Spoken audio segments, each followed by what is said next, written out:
नमस्कार, आप देख रहे हैं आवाज इंडिया, देश की भरोसेमंद आवाज। मैं हूं पिंकी। आइए नजर डाल लेते हैं देश और दुनिया की 20 बड़ी खबरों पर। जर्मनी के चांसलर फ्रेडरिक मर्ज अपनी पहली आधिकारिक भारत यात्रा पर पहुंचे। वो प्रधानमंत्री नरेंद्र मोदी से मुलाकात करेंगे। अहमदाबाद में 2 दिवसीय प्रवास के दौरान मर्ज साबरमती आश्रम जाएंगे और अंतर्राष्ट्रीय पतंग महोत्सव में हिस्सा लेंगे। दोनों नेताओं के बीच रणनीतिक, आर्थिक, सुरक्षा, व्यापार और तकनीकी सहयोग पर चर्चा होगी। प्रधानमंत्री नरेंद्र मोदी 23 जनवरी को अंडमान और निकोबार द्वीप समूह में नेताजी सुभाष चंद्र बोस की 129वीं जयंती समारोह में शामिल होंगे। वे नेताजी स्टेडियम में राष्ट्रीय ध्वज फहराएंगे और जनसभा को संबोधित करेंगे। पीएम मोदी शहीद स्तंभ और सेल्युलर जेल का भी दौरा करेंगे। ये दौरान वो वीर सावरकर को श्रद्धांजलि अर्पित करेंगे। तमिलनाडु के करूर भगदड़ मामले में टीवी के प्रमुख और अभिनेता विजय आज दिल्ली में सीबीआई के सामने पेश होंगे। सितंबर 2024 में विजय की रैली के दौरान हुई भगदड़ में 41 लोगों की मौत हो गई थी।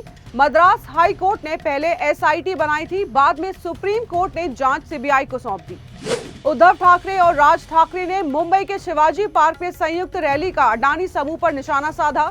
दोनों नेताओं ने देश में अडानीकरण का आरोप लगाया है। उन्होंने मुंबई को गुजरात में मिलाने की साजिश का दावा किया। राज ठाकरे ने अडानी के बढ़ते कारोबारी नियंत्रण पर चिंता जताई है। उद्धव ठाकरे ने मराठी अस्मिता की रक्षा की भी बात कही है।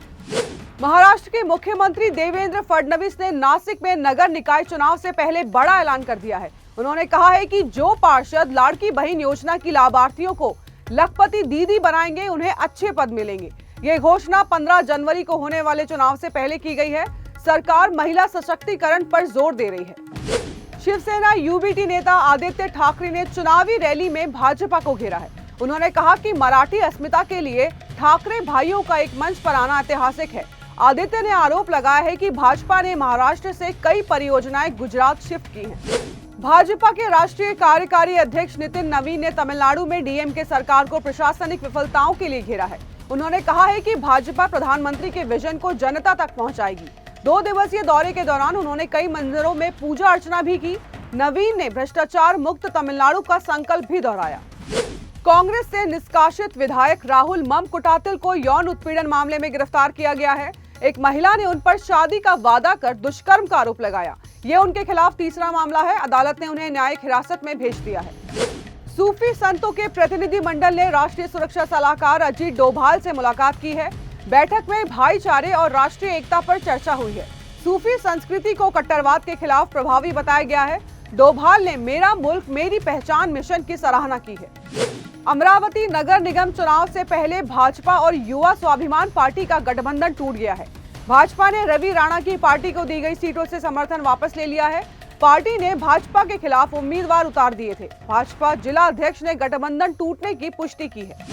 हरिद्वार में लोहड़ी और मकर संक्रांति के चलते भारी भीड़ को देखते हुए ट्रैफिक प्लान जारी कर दिया है।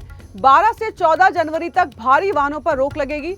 देहरादून ऋषिकेश मार्ग के लिए विशेष रूट तय किए गए हैं। पुलिस ने नागरिकों से ट्रैफिक प्लान का पालन करने की अपील की है। सुरक्षा के कड़े इंतजाम किए गए हैं। धनबाद के वासेपुर में पुलिस ने बड़े पैमाने पर छापेमारी अभियान चलाया। ये कार्रवाई गैंगस्टर प्रिंस खान के नेटवर्क के खिलाफ की गई है। 20 टीमों ने एक साथ 15 मोहल्लों में दबिश दी। पुलिस का लक्ष्य हथियार बरामद करना है। इलाके में दहशत का माहौल बन गया है। देश भर में कड़ाके की ठंड का प्रकोप जारी है। दिल्ली एनसीआर में तापमान गिरने से जनजीवन प्रभावित हुआ है। कोहरे के कारण उड़ानें और ट्रेनें प्रभावित रहीं। मौसम विभाग ने शीतलहर का अलर्ट जारी किया है। प्रदूषण का स्तर भी गंभीर बना हुआ है। पंजाब में शीतलहर और घने कोहरे से हालात बिगड़ते हुए दिख रहे हैं। तरनातारन में अंगीठी के धुएं से एक ही परिवार के 3 लोगों की मौत हो गई है। लुधियाना में भी एक मौत की खबर सामने आई है। मौसम विभाग ने येलो अलर्ट जारी किया है। हिमाचल में बर्फबारी की संभावना जताई गई है। केंद्रीय मंत्री अश्विनी वैष्णव वाशिंगटन डीसी पहुंचे। वे क्रिटिकल मिनरल्स पर G7 की बैठक में शामिल होंगे।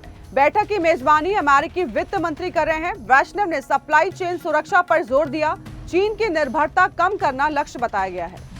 अमेरिकी राष्ट्रपति डोनाल्ड ट्रंप ने ईरान के सर्वोच्च नेता अयातुल्ला अली खामेनेई के नेतृत्व पर निशाना साधा है। उन्होंने दावा किया है कि ईरान ने बातचीत के लिए संपर्क किया है।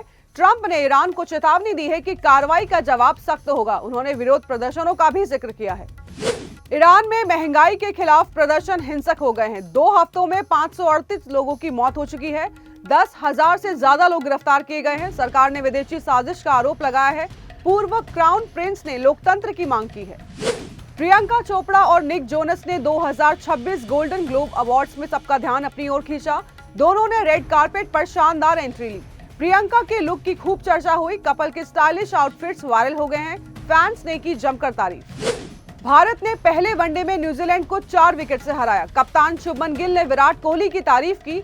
गिल ने कहा है कि कोहली ने खेल को आसान बना दिया। टीम इंडिया ने सीरीज में 1-0 की बढ़त बना ली है। नए साल की शुरुआत जीत के साथ हुई। चंडीगढ़ की नंदिनी शर्मा ने WPL 2026 में रचा इतिहास। उन्होंने एक ही मैच में 5 विकेट की हैट्रिक ली है।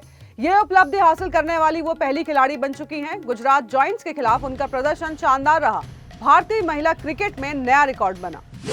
तो देश और दुनिया की खबरों में फिलहाल के लिए इतना ही। जुड़े रहिए आवाज इंडिया के साथ। जल्द होगी मुलाकात। तब तक के लिए नमस्कार।